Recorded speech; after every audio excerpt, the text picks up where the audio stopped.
when you're working in the axilla, you just got to just kind of generally feel as to what it's like. So there's a couple different things you want to do. Is you want to be able to basically get your hand in between and separate the serratus anterior from the subscap. That is a very common adhesion. She's got it right through here. I just cannot get my thumb any further than that. And if I push harder, it'll just hurt. So right now I'm not treating that. I'm treating this tighter stuff up in here, but that's something to always look for. So it's that separation you want. You can kind of try to wiggle your finger in there, but the lasers will loosen this all up.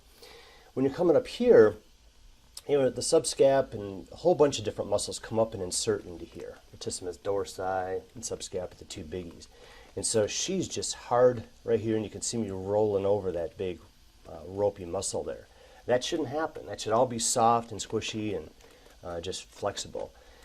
And when I'm testing these things, I like to have a slight stretch on the muscle. I don't have to have it cranked up, but with a slight stretch on the muscle, you can find the problems. And if you don't have the slight stretch, it's harder to feel the problem. So if she brought her arm down and I felt up here, everything would feel just fine, even if I brought it down just to 90 degrees instead of way up high like this. And so the slight stretch allows you to evaluate the tissues better. So right now I'm going for up here, and this has already changed in the few minutes that it's been up there. So I'm just going to now shift this a little bit down there.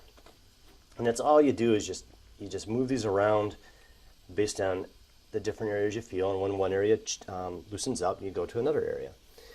And up here too is another spot. So the coracobrachialis and the pecs, this can all be tight up here. And even this is part of this up here is deltoid.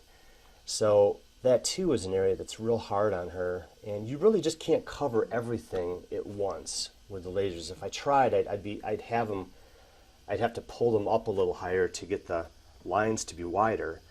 But then the intensity drops too. So I like just going a little closer, and you can put it right up next to it. There's no harm there either. But then your treatment area gets real small, even though it's really effective. So there's just some nice little in between where you're getting stuff, and you're getting the coverage, and you're getting the concentration as well. And with this device, with the FX635, this middle laser is high enough up where it's really not as effective as it could be.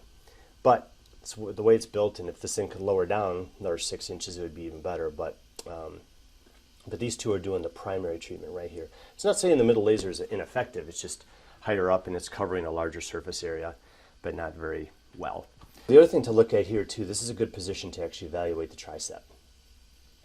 So if she wants to even stretch that more, she can bring her hand down over her forehead, and then you can really feel the stretch there. But even the position she was in is just fine. Okay. And notice the pillow that she has underneath her too. When you're treating these things, it's very uncomfortable to just be on a flat table. For some people it's fine, but for a lot of people they like a little height under their pillow. Mm-hmm. And for the shoulder to rest comfortably is just critical for this. In fact, you got this extra piece of material from the corner to put underneath your arm.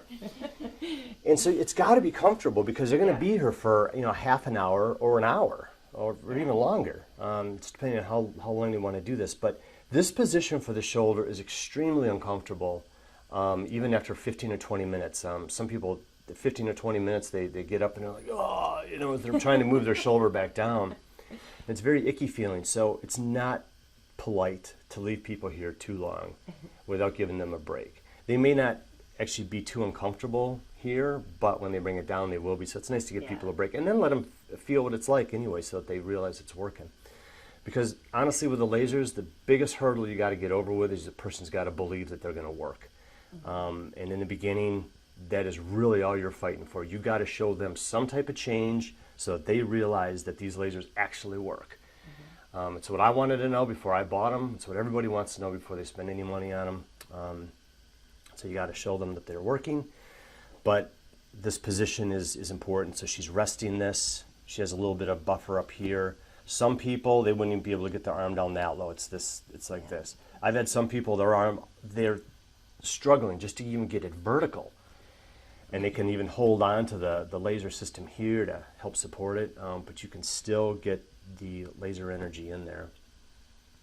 And then the other thing too that's important about this area, the critical spot is if they're having numbness and tingling in their arm. So tingling, numbness, pain shooting down the arm, it can be from entrapments in the neurovascular sleeve right up here. So it's kind of impossible for me to get to it right now to feel how I normally feel it, but it's right under here. If you want the person to feel, you just kind of zing it, tap it a little bit. You feel some zinging down your arm a little? A little. Yeah. So obviously it'd be nice that it's like a funny bone sensation, right? Yeah. So it's not a real play. And for some people, it's really, really bad, and you just go in there and lightly touching it, and it hurts. But that neurovascular sleeve is what's holding on to all the nerves that go down the arm. And if that gets entrapped up here, which is a common entrapment point, they can have the symptoms of tingling and numbness. The other spot that commonly happens is in the scaling muscles, which we'll cover later. They're up here, and they're done a slightly different way. Person's still on their back, and you just have the laser set up a little differently.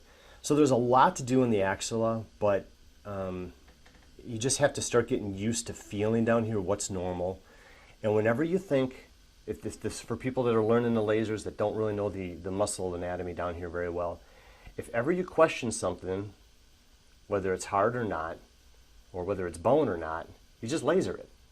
If it's bone, it'll stay hard.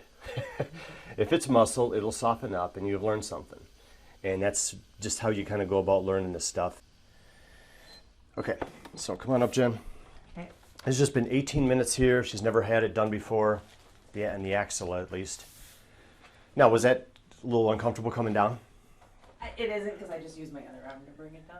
But yeah, okay. So, yeah. But there was a little But bit of weirdness, there right? is, yeah, it Okay. definitely feels a little weird, and it feels like looser. Like it's just more comfortable It's higher. to sit. Yeah. Does it feel like it's back a little bit more though? Yeah, it does. Yeah. Exactly. So you want to do the other side? Yeah. Balance sure, them out? I do. Okay. Because at least you got some change there. That's good. Yeah, So- that's funny. Yeah, isn't that crazy? So lean your back. And you bring it over here. And you just come over and evaluate. You care if you touch this? No, Touch I this? don't care. So just come in your mark. Yeah. Very ropey. Very ropey, but down here it's hard. Yeah. Yep. Yeah. See how hard that all is? Yeah. So but watch if I bring it down a little bit. Not near as obvious, right? Right. So, well, okay, with her it still is. but there it's really obvious. And that leads to the other thing too with the laser. How do I say this? When you stretch it out, you are elongating it. And so you're making more surface area to cover, but you are then decreasing the thickness of the muscle. It's just the way it works. So when you have when you're stretching out like that, the lasers, yes, you got to try to cover more surface area, but they don't have as deep as to have to go through. So there's less thickness to have to treat then. So it's not only good for evaluating, but it's also a good just treatment philosophy. If you can stretch it while you're treating it, have it slightly stretched. Now, I don't need to stand here and hold this for her, nor does she need to take her other arm and try to pull it over. But it does need to rest there. If this was kept on wanting to fall off, she wouldn't like that at all. In fact, do you want that under a little bit of padding underneath her again? Or? Yeah, maybe. So It's okay initially, but then after 10 minutes, it's like, okay, I need to change. yeah, just because it's down a little too Yes, far. Right. exactly. Yep. So I'm going to put the laser on her the same way, and we just want people to do the camera work at the same time. So, but you saw it on the other side, so that's real simple.